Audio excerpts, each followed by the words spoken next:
So ngayon mga boss, dito na tayo sa code, no? Ngayon, gagawin natin yung scenario 1, 2, and 3, and 4 na yan. Kung ano man yung mga na-discuss natin dito.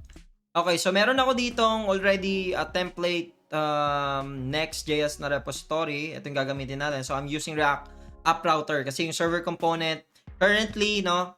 Server component is nag-work pa lang siya sa Next.js, which the App Router. Okay? So ngayon, gagawin ko is magra-run ako ng dev. Alright, so nagra-run na siya, 3,000. Papunta na tayo sa localhost. Ayan, so meron na tayong sample or this is the homepage. Okay, so let's go there. So baka sa homepage na lang tayo para mas madali, no? So ano yung scenario 1 natin dito mga boss? Ang scenario 1 natin is pwede tayong mag-import ng server component na not async or async server component. So, either. So, ano yun? Ano ba yung mga async na yun? So, gawa tayo ngayon ng, sabihin natin, async component. Sabihin natin, async, component na lang. Async server na lang. Async server component.tsx. Okay. Yung isa naman, server component, which is the default. Okay. Server component, tsx. Okay. So, dito muna tayo. Gawa tayo ng function like export function. Pangalan natin siya ng server component. Return, this is a server component. Yan lang gagawin natin. Okay, ano yung next is dito tayo sa async. So, gawa tayo dito ng export function async. Yan. And then, syempre async nga, di ba? So, async dapat yan. Okay, and then ngayon gagawin natin is return, this is async server component, pero para mas maganda, no? Kailangan natin dito mag-call ng some API, no? Sabihin natin, response equals await fetch. Siguro mag-fetch na lang tayo sa may API ni GitHub. Ano lumalabas dito? Ayan. API github.com repos response data is await response JSON. 'Di ba? Ganyan yung mag-ano, 'di ba? So ngayon nakikita niyo dito, async server component to. So hindi ko need gumamit ng mga use effect or something. Pwede na ako directly gawin yon. Okay? Kasi server component to. So, this is next star. No, sabihin natin dito, div tayo dito and then papakita lang natin yung JSON.stringify data null2. So, para lang may format yung object. So, isa-save ko yan. So, meron na tayong server component and then this is the async server component na magbabato lang ng data, no? Sabihin natin, data from async component. Okay. Yan. So ngayon, itong page natin dito, like what I said, no? By default, lahat ng component na ginagawa nyo kay Next.js is server component. Okay? Remember that, mga boss. So ngayon, gagawin ko dito is import ko lang sila. So si server component, tignan natin kung ma-import natin sa server component. Save. And then, punta na tayo dito. Yeah, makikita nyo, nag-run siya ng walang problema. Okay, this is a server component. Ngayon, try naman natin mag-import ng async server component. Okay? Save ko yan, mga boss. Yeah, nakikita nyo, nag-work pa rin siya, di ba? Walang problema tayo sa scenario 1. Kasi yung scenario 1 natin. Okay? Ito yung scenario 1 natin. Okay? Pwede kayo mag-import ng not async server component at async na server component. So, yan yon. So, nakikita nyo. So, pwede nyo lagyan. Yung mga async server component nyo is, pwede nyo yung lagyan ng mga suspense na tinatawag na para if ever, kung gusto mo mag-load yan, no? Pagka sinave ka, makikita nyo dyan, may loading yan pagka nag-refresh ako. Try natin ulit. Kasi sa caching yan eh. Lagay natin ulit. And then, save natin, refresh. Hindi siya nag-ano. Lagyan natin dito ng no store. No store. Save. Yan, nakikita nyo, di ba? Naglo-loading na siya. So, yun yung idea. Okay? So, meron na tayong async at saka server component. So, itong suspense, up to yung gusto nyo ilagay, pero doon nyo gamit yung suspense pagka may mga async server component kayo. So, ngayon, ang gagawin na natin is scenario 2. Let's go. Scenario 2. Ano yan scenario 2? Okay, ano natin? Recap. So, sa scenario 2, pwede daw tayo mag-import ng server component, async na server component, and also a client component na walang problema sa server component. Okay? So, So, ngayon, gawa tayo ng client naman. So, client component. CSX. Import function client component. Okay. So, dito, gagawin lang natin is meron tayong data, set data. Pin natin dito, use state, no? Gagawa tayong use state. Return. Div tayo dito, div. Pero, lagyan natin ng konting, konting flavor. Lagyan tayong use effect, kahit timeout lang. So, gawa tayong timeout dito, cons, id. Alright, so meron tayong set data rito, and then lagyan lang natin to ng string for now. Alright, so, yan yung code. Then, lalagay lang natin dito is the data. Alright. So, let's try that. No? Punta tayo ngayon sa ating server component. Okay. Import natin yan. Client component. Save. Yan. So, nakita nyo nag-error, diba? You're importing a component that needs use effect. So, ano yung mali natin, Boss Rod? Ang mali natin dyan is, since this is a client component, nakalimutan nating maglagay. Kasi by default, di ba, like what I said, by default, lahat ng component is server component. Okay? So, kailangan lang natin maglagay ng use client. Save. Yan na. So, meron na tayong, this is the client component. So, ngayon, na-import na natin siya ng walang ka-problema. Okay? So, we're good sa scenario 2. So, yun yung mga kailangan tandaan. So, pwede kayong mag-import ng server component, async na server component, and also a client component sa server component. Medyo nakakalito, no? Especially sa mga beginners. Pero, I hope dun sa mga may mga experience na sa React, please try to understand it before kayo mag-grant ng something about sa complexity ng server component na ino-offer. Okay? Yan. So, ito na yung async server component. Meron tayong server component. So, punta na tayo ngayon sa may, close ko muna to. Punta na tayo sa may scenario 3. Okay? Scenario 3 is this. Okay? So, ngayon, ang gagawin ko is, yung server component ko, tanggalin na natin sa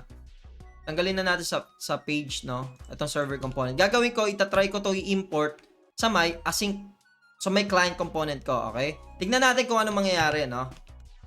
Kung pwede ba. Try natin kung pwede, no? Which, based sa natin dito, sa diagram natin, dapat pwede. Pwede ka dapat pag-import ng server component as long as hindi siya async. Okay?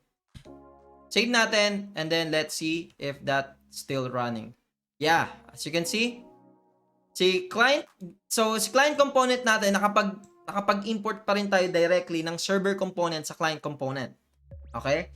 Pero ang nangyari na dito, mga boss, since this is a client component, no? Lahat ng i-import mo sa client component is always magiging client na. Magiging client component na rin yan. So, ngayon, even though kinreate mo itong server component mo as a server component, or by default, no? Pagka yan in-import mo sa client component, matik, magra-run na yan sa client, hindi na yan magra-run sa server. Okay? So, ngayon, tapos na tayo sa scenario 3. Ito na yung pinaka-interesting one. Kasi ito na yung laging nagiging problema. Kadalasan, no, na nakikita ko sa social media, sa mga teams, sa mga nakaka-work ko, and so, dito sila medyo na ihirapan. Bakit ganun, hindi nila masyado maintindihan, bakit ganun yung behavior, no, sa Next.js. So, ngayon, dito, mga boss, no, pagka tinry natin, no, import dito yung async server component natin dito. Ayan. Pagka in-import natin yan, directly. Pagka sinave ko yan, makikita nyo. Ano nakikita nyo, mga boss, no? So, magkakaroon na ng error. Async await is not yet supported in a client component, only server component. Okay? Nakita nyo yan? Only server component. Pero yung async na server component, kasi medyo hindi rin maganda kasi yung sa documentation nila Next.js, hindi rin masyadong malinaw yung difference between the server component and async server component. Okay? Kaya marami talaga nagugulan eh. Pero once na ma-understand nyo na ano yung behind it, ano yung reason bakit may ganon, I can say, ito yung pinaka-missing piece ni React. Kumbaga, mas naging robust, mas naging flexible si React na pwede mong gawin ng kahit ano. Ang hinihintay ko na lang sa React is yung hindi siya nakarely sa framework. Kasi currently, yung server component, si Next.js pa lang ang supported. Pero yung pinaka-React, yung pure React, which si Bit, no, hindi niya pa supported yung RSC. Kaya, wala tayong choice, kundi kung gusto natin gumamit ng server component, si Next.js lang talaga. Okay? Which I think it's fine. Kasi all goods din naman si Next.js at active yung community at saka malaki ang base niya. Okay? So ngayon, nakita natin dito is may problema. Okay? Bawal tayong magpasa ng async na server component. Okay? So, paano yun, Boss Rod? Paano pagka gusto ko nga yung ganitong senaryo? Gusto ko parang hati-hati siya, no? Imagine niyo kasi ang ginawa ni React ngayon is para kanyang binigyan ng flexibility. Para kang, okay, sige, gumawa ka ng ng block of codes mo. And then, bahala ka na kung saan mo siya gusto i-run. Kung gusto mo ba sa server, kung gusto mo ba sa client. And then, bahala ka mag-create ng behavior ng application mo by just choosing or by just declaring this component is a client, this component is a server. Kasi server, marami benefit din ng server. Pagka sa server, security, less bundle sa browser, mas mabilis yung loading speed niya sa initial render. I think ayun yung mga pinaka niya. More on sa performance. Okay. Ngayon, paano natin to gagawin? So like what I said kanina, kung gusto natin, no, meron tayong two option to do. Okay? It's a composition pattern. It's a composition approach. So you can either do it on a children or as a prop. Basta React node. Okay, ngayon gawin natin. Okay? Children. Okay, add tayo ng children dito. Children. React node. Okay? And then lagay natin dito as children. Save. Children. Children React node. Alright? And then let's go to the page. Okay, dito kailangan natin yan ng client component. Okay.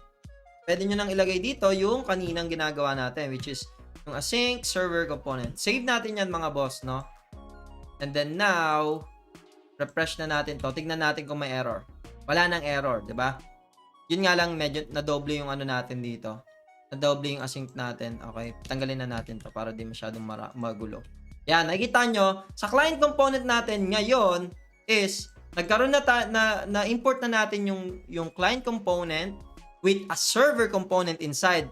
Pero, naging client component na rin to kasi in-import natin siya. Pero, itong async server component na to is nagra-run pa rin yan sa server. So, that's the difference, no? That's the difference between the server component and also the async server component. So, meaning, ito, papakita ko sa inyo, no? So, magka-console tayo dito. Console server. Okay? Async server. Sync server. Save. And then this is client. Okay. So console.log the client component. Okay. Save natin mga boss. I-refresh ko lang i-refresh ko lang. Yan, nakita nyo. Async server natin is dito lang siya sa async. Okay, dito lang siya save natin. Save, refresh, yan. And then yung client component natin, makita nyo sa console natin dito, yung async server natin is hindi nag-run sa client. Kasi makita nyo yung pagka nag-run sa client. So, punta natin si client, no? Lagyan din natin si isa, ito, si server component. Lagyan natin to kung saan to nagra-run.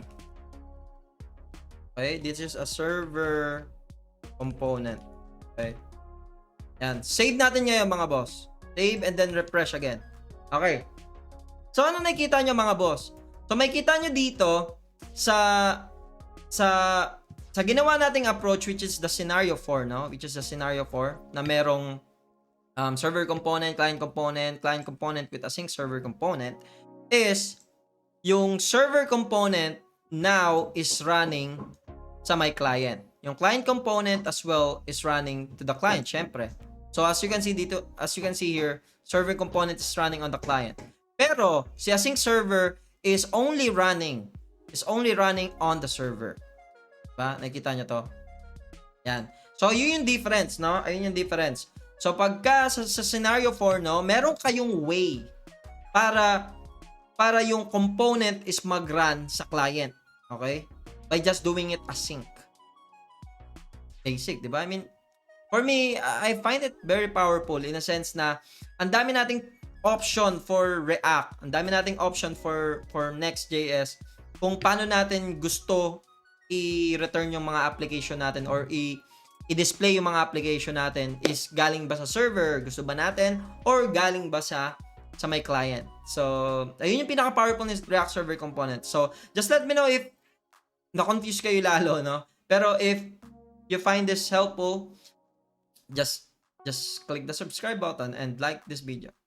Alright? So, see you on the next one. Bye!